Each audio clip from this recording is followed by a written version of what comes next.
Sempre que eu pensava nos meus sonhos, eu buscava inspiração com José, José do Egito. Eu sempre admirei muito a história da vida dele, a inteligência que ele tinha, a integridade que ele tinha, sabe? José, para quem não conhece, ele foi um garoto que ele foi vendido pelos seus irmãos como escravo. Ele foi mandado para uma terra distante, onde as pessoas tinham uma cultura estranha para ele, onde as pessoas adoravam a deuses estranhos. E ele, que era um homem livre, se viu forçado a trabalhar como escravo na casa de um homem. Ele foi assediado pela mulher deste homem, o dono da casa. Ele não merecia passar por nada disso. E ele não só foi uma pessoa que usou a inteligência dele para conseguir superar a situação.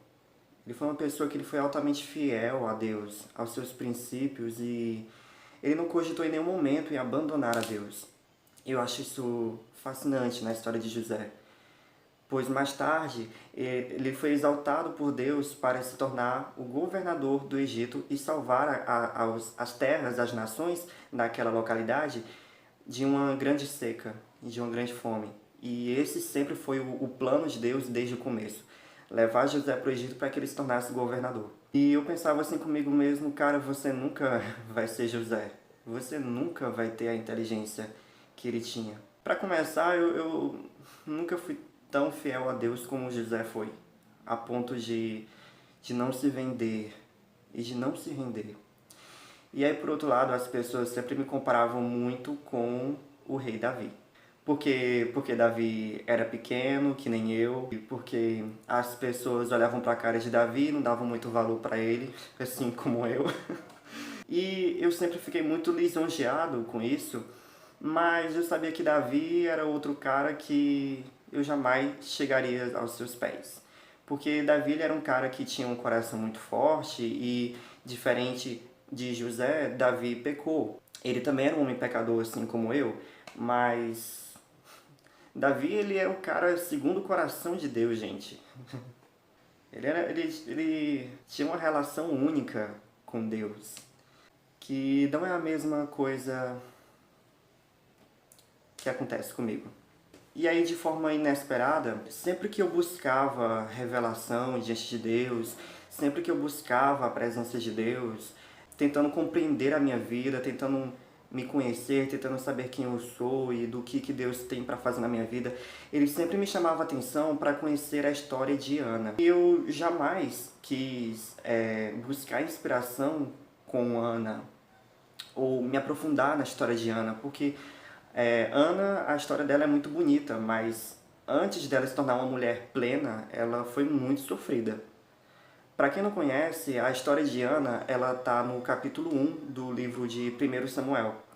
Ana, ela, como uma mulher do Velho Testamento, dos tempos antigos, né, uma hebreia dos tempos antigos, as mulheres daquela época não tinham muitas opções como as mulheres dos dias de hoje.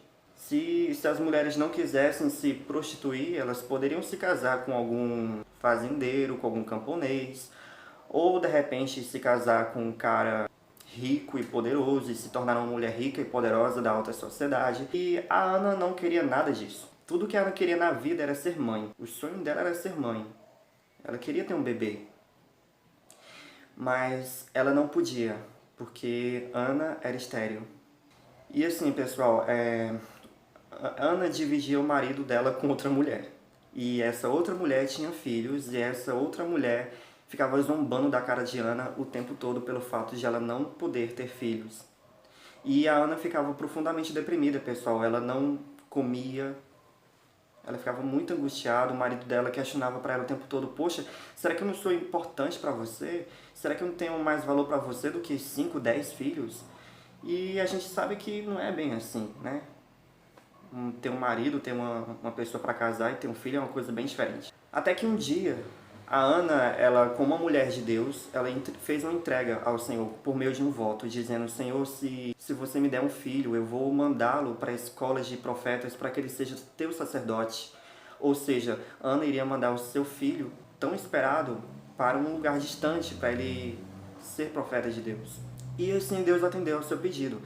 Ana recebeu a bênção de um profeta e ela teve um menino, quem se tornou Samuel. E eu não sei se vocês lembram de um vídeo que eu gravei falando da história da mãe de Moisés, que Deus ele sempre honra os nossos sacrifícios. Então o que aconteceu foi que a Ana, depois que ela deu de mamar para o seu filho Samuel, e ela entregou ele na mão dos profetas, Deus abençoou Ana com outros filhos. Mas eu fico assim imaginando, sabe, o que se passava no coração da Ana.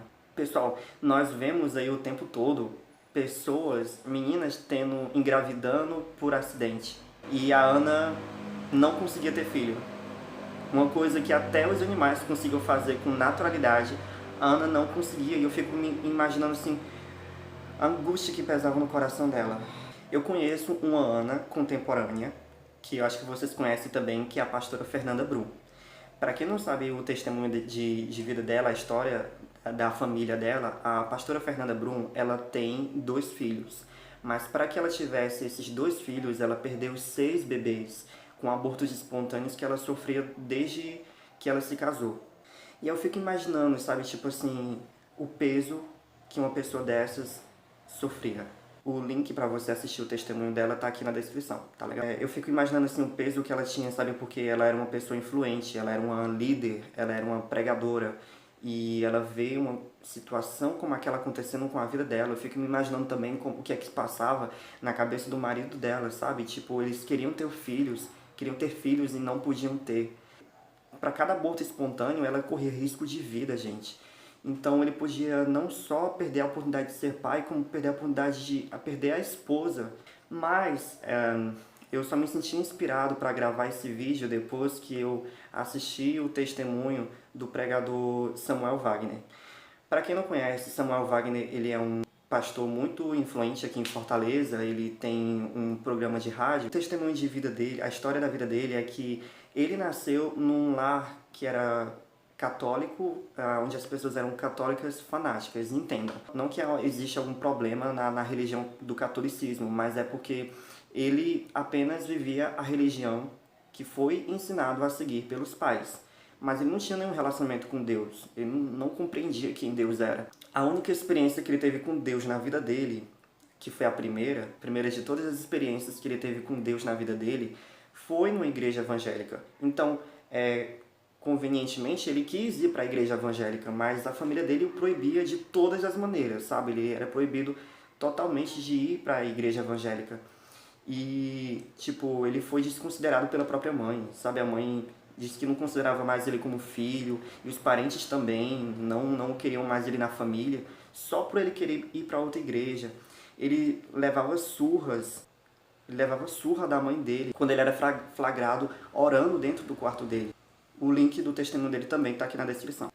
Então, assim, eu fico imaginando, cara, tipo, o cara, ele sofreu uma verdadeira perseguição religiosa aqui no Brasil, aqui no estado do Ceará. Nós que somos de uma terra livre, onde nós podemos pregar a religião que a gente quiser ter, sabe, confessar a religião que a gente quiser ter. O cara sofreu uma perseguição religiosa aqui no estado do Ceará. Mas o que eu tô querendo me comunicar aqui com vocês, por meio de todas essas histórias, pessoal, é que, por meio da história de Ana e da história do pastor Samuel Wagner, eu percebi que a área que Deus quer nos usar, onde Deus quer tirar algo importante, é a área da nossa vida onde nós mais seremos afetados, é onde nós mais teremos problemas, onde nós mais teremos aflições. Foi o que aconteceu com o pregador Samuel Wagner. Samuel Wagner, gente, ele é um grande pregador da palavra aqui no estado do Ceará. Ele tem um canal no YouTube muito bem sucedido, ele tem um livro altamente vendido, sabe? Ele não tem ninguém que não conheça Samuel Wagner aqui em Fortaleza como pregador da palavra. Eu nem sei se ele tem outra profissão na vida dele, mas, tipo, todo mundo conhece ele porque ele prega a palavra. Da mesma forma que eu acredito que lá na comunidade da Fernanda Brum, lá no Rio de Janeiro, lá no círculo social dela, todo mundo conhece a pastora Fernanda porque ela é mãe. Não porque ela é só uma cantora ou porque ela tem uma igreja. Não, eu acredito que todo mundo deve conhecer a história da Fernanda Brum pelos filhos, porque ela é mãe, porque ela tem filhos. E filhos espirituais, ela é pastora, gente. Ana também. se tornou um ícone assim na Bíblia. Ela se tornou um símbolo assim de fé, de força, pelo fato de ela ter confiado em Deus a vida de um filho, para que ele usasse para ter um filho para a sua glória.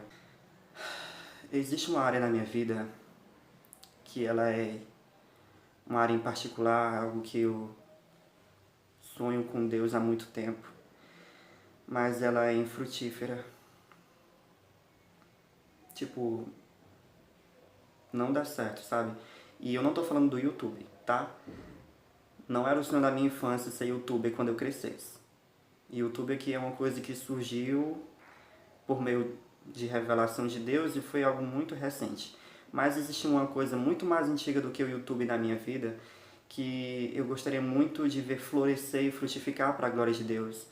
Mas não acontece, eu fico me perguntando o que eu estou fazendo de errado. Eu fico me questionando o que foi que eu fiz de errado, o que foi que eu deixei de fazer, sabe? E hoje eu tenho essa revelação por meio da história de Ana e por meio de todos esses profetas que você ouviu aqui, aonde Deus quer nos usar é onde Ele mais vai nos desafiar. Olhe só para você, olhe só para a sua vida. Você acha que toda essa espera, toda essa demora, todo esse sofrimento desnecessário é por acaso? É porque Deus não te ama? É porque Ele te ignora? Isso não é verdade. Deus tem um propósito. Ele tem que ter um propósito com tudo isso.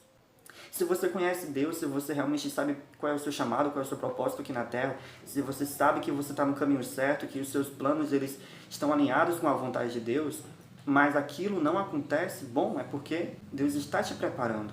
E Ele vai te tornar uma pessoa conhecida por meio do seu milagre, da sua experiência no deserto, na sua experiência com essa área infrutífera. Você vai ter essa experiência para contar para as pessoas. A gente que fica observando a vida dessas outras pessoas que eu falei, como a história de Ana, da Fernanda Brum e tal, a gente fica tipo, nossa, que legal a história de vida deles, mas a gente não para pra pensar no sufoco que eles enfrentaram para poder chegar onde eles chegaram. E a gente que fica aqui sofrendo com essas tribulações, com essas provações, a gente fica até assim emocionado e tal, confiante mais ainda de que Deus está com a gente, de que a nossa bênção vai ser tão grande quanto os nossos problemas, mas chega um momento na nossa vida que a gente cansa. E a gente fica tipo, Deus, tá bom, vamos fazer a história andar, Senhor, vamos virar esse capítulo, vamos virar essa página, quando é que o problema vai passar, quando é que os frutos vão chegar, quando é que é. Eu sei que a gente tem condição nenhuma de exigir nada da parte de Deus. Mas é isso que eu quero compartilhar aqui com vocês, pessoal. Aprenda a amar a Deus na terra seca. Aprenda a amar a Deus mesmo que os frutos não apareçam. Confie nele, seja forte. Faça valer a pena toda essa demora. Faça valer a pena toda essa espera. Espere confiante no Senhor. Espere como Ana. Espere para a glória de Deus. Para que quando você receba o seu fruto, ele será entregue para a glória de Deus. Para exaltar a glória de Deus.